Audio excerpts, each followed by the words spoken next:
안녕하세요. 오늘은 6월 22일이고요. 지금 시간은 새벽 2시입니다. 퇴근해서 영상을 만들다가 깜빡 잠이 들었어요. 오늘 파월 의장의 증언이 있었는데요. 예상대로 매파적인 발언이 있었어요. 주가는 하락을 하고 있고요. 매수 기회로 삼으면 될 것 같아요. 중국은 전기차 시장을 키우기 위해서 세금 감면을 2027년까지 연장한대요. 구독, 좋아요 부탁드립니다. 차이나 전기차는 어제 소폭 하락해서 마이너스 39%고요. SOXL은 파월 의장의 증언 때문에 6% 이상 하락을 하고 있어요. 22달러 근처에서는 1차 분할 매수가 유효한 것 같아요. 저도 100만원 정도 추가 매수를 하고 싶은데요. 가상 입금 계좌 시간이 아니라서 매수를 못하고 있어요. 아침까지 기다려 봤다가 오늘 내일 매수할 생각이에요. SOXL은 마이너스 40%였다가 꾸준히 매수하니까 지금은 88% 정도 수익 구간이에요. 오늘 저녁 11시에 또 파월 의장의 증언이 있어요. 오늘 저녁 11시에는 또 어떤 매파적인 발언을 할지 기대가 돼요. 아무튼 저는 오늘 내일 추가적으로 매수할 생각이에요.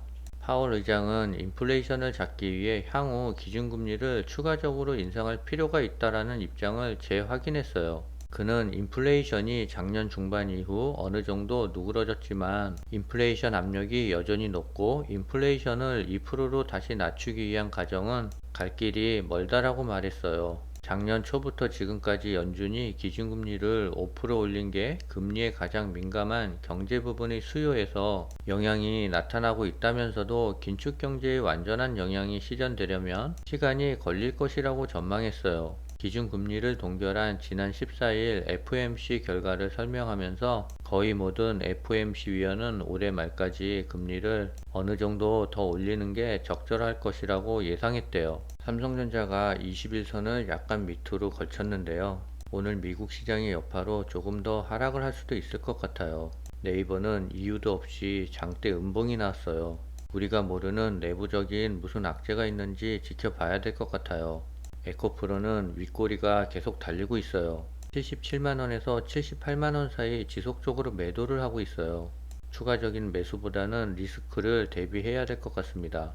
아마존이 인공지능 반도체 칩을 엔비디아가 아닌 AMD로 결정하기로 했대요. 아마존이 운영하는 아마존 웹 서비스는 클라우드 시장 점유율 세계 1위에 올라 있어 아마존의 AMD 반도체 채택 여부에 따라 대규모 인공지능 반도체 수요를 창출할 가능성이 높다고 보고 있어요. 이어 AMD가 아마존과 제품 공급을 위한 계약을 마치면 엔비디아가 사실상 완성하고 있는 인공지능 반도체 시장을 놓고 이들 간의 본격적인 도전과 응전에 들어갈 것이라는 전망이에요. 인텔 또한 공격적인 투자를 하고 있는데요. 폴란드와 이스라엘에 몇십조를 투자했는데 독일에 42조를 더 투자를 한대요. 세계의 반도체 회사들은 이번 다가올 반도체 대상승 사이클을 위해 대대적이고 공격적인 투자를 하고 있어요. 인텔과 AMD, 엔비디아 등 누가 승자가 되던 우리는 ETF를 투자하고 있기 때문에 재미있게 관전을 하면 될 것 같아요. 초고수들은 테슬라를 매도하고 반도체 상승에 베팅을 했대요. 매수 1위는 SOXL이고요. 매도 1위는 테슬라라고 해요. 영상을 올리고 있는 가운데 증권 가상계좌에 입금이 돼서 SOXL을 23달러 내외에서 37주 정도 추가 매수를 했어요. 가상계좌 입금 시간이 새벽 2시부터인 것 같아요. 아무튼 매수를 잘 한 것 같습니다. 차이나 전기차가 어제 0.64% 하락을 했어요. V자 반등은 어려운 것 같고요. 조금 더 조정을 보이다가 상승할 것 같습니다. 하락 구간은 마무리됐기 때문에 전 저점까지 내려가는 일은 없을 것 같아요. 이제 인내심을 더 갖고 상승을 지켜보면 될 것 같습니다. 그리고 중국은 단오절 연휴 20일, 23일 휴장이에요.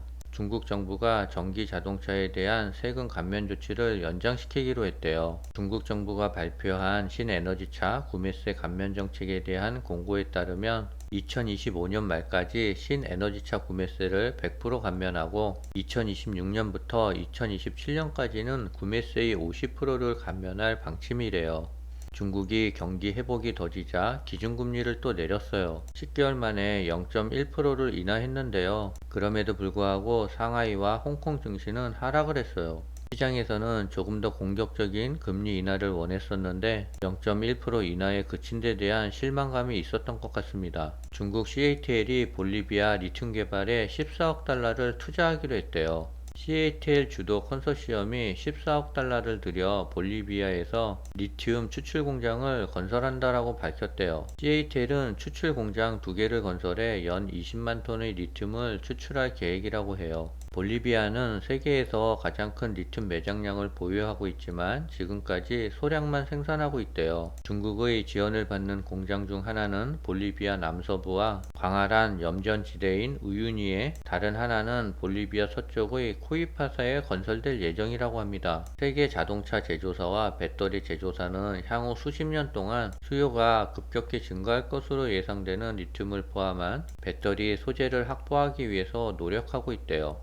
중국 배터리 공급망을 끊으라고 미 하원은 GM과 포드를 거세게 압박하고 있대요. 19일 블링컨 미국 국무장관이 중국 베이징에서 시진핑 국가주석을 예방해 미중 관계 개선을 둘러싼 기대가 커지고 있으나 미국의 의회에서는 자국 자동차 업계에 중국 공급망을 끊으라고 거세게 압박을 하고 있대요. 블룸버그 통신에 따르면 미 하원 미중전략경쟁특별위원회 소속 의원 4명은 22일 미시간 드트로이트를 방문해 포드 최고 경영자와 GM CEO를 만났대요. 그래서 이들은 포드와 GM을 만나서 양국 합작 투자 등 중국 의존 사항에 대한 우려를 제기했다라고 해요. 지난 2월 포드는 CATL과 손잡고 미시간주에 4조 5천억 규모의 배터리 합작 공장을 세운다고 발표했는데요. 중국 기술을 활용하면서도 미 정부의 인플레이션 감축법 보조금을 받을 수 있게 돼 논란이 되었대요. 중국에 의존하지 않는 공급망을 구축한다는 인플레이션 감축법의 취지를 어겼다는 비판이 나왔어요. 그러나 포드의 팔리 CEO는 18일 CNN 인터뷰에서 아직 미국은 전기차 분야에서 중국과 경쟁할 준비가 되지 않았다며, 중국은 전기차를 매우 빠르게 개발했고 대량 생산해 수출도 하고 있다면서 언젠간 미국에 진출할 것이라고 예상한대요. 우물안 개구리식 중국 견제가 미국산 자동차의 경쟁력을 떨어뜨릴 수 있다라고 말했어요. 지난달엔 모건 스탠리 금융 포럼에서 중국의 전기차 배터리 기술은 미국 대표 자동차 업체를 앞섰다며, 조 바이든 행정부의 배터리 국산화 정치가 결국 미국 기업들을 망하게 할 것이라고 비판했답니다. 현재 시간은 2시 50분이고요. SOXL은